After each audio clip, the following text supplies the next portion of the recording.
Hi, my name is Tim, owner of the Cement Molds and Backyard Kits company. Over and over I get asked, how do I start and where do I begin? So I thought I'd put this short video together to show you how you can get going using our molds to make our decorative concrete items. Throughout this video, my 10-year-old son will be helping me do this just to show you how easy it is to do. So let's begin. Everything you see pictured is what it takes to make the items that you see displayed in the background. First we have the small shovel for scooping the concrete and a rasp for cleaning the dried concrete ready for finishing.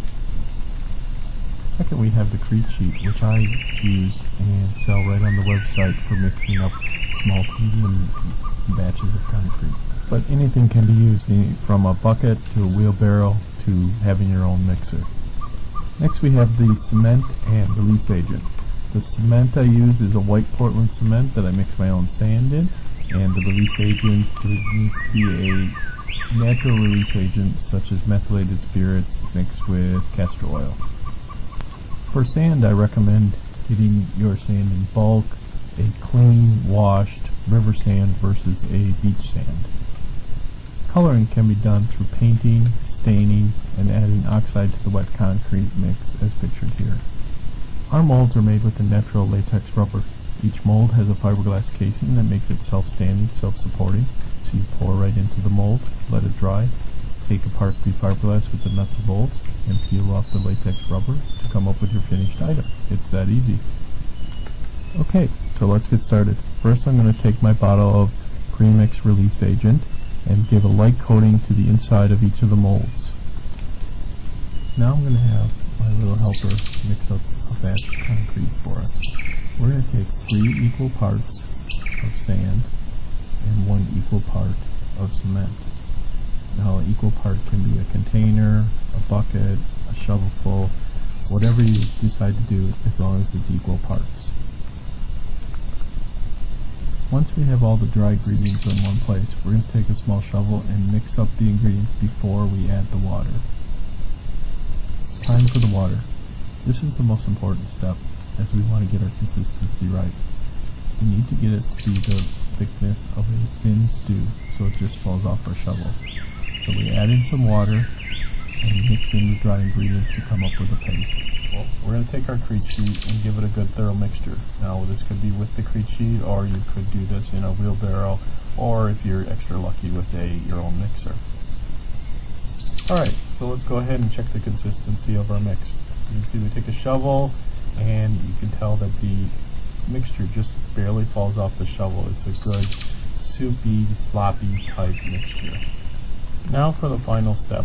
Here we're going to scoop the concrete into the mold, and with each scoop we're going to tap the concrete down in there. And this is one of the most important pieces because you want to make sure as not to get any trapped air bubbles.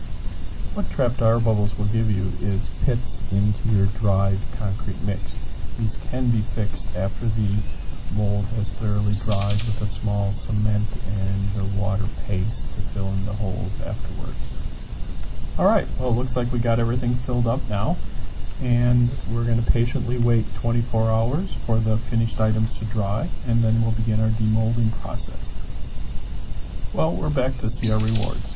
This mold is a very basic flat mold. It has the 2 pieces, the fiberglass casing and the rubber portion of the mold. Here you simply flip it upside down, peel off the latex rubber, and you have your finished items.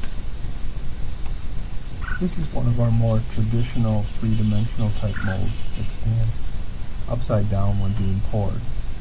With this you have either 2 to 5 different pieces of fiberglass that are held together with nuts and bolts that you take apart.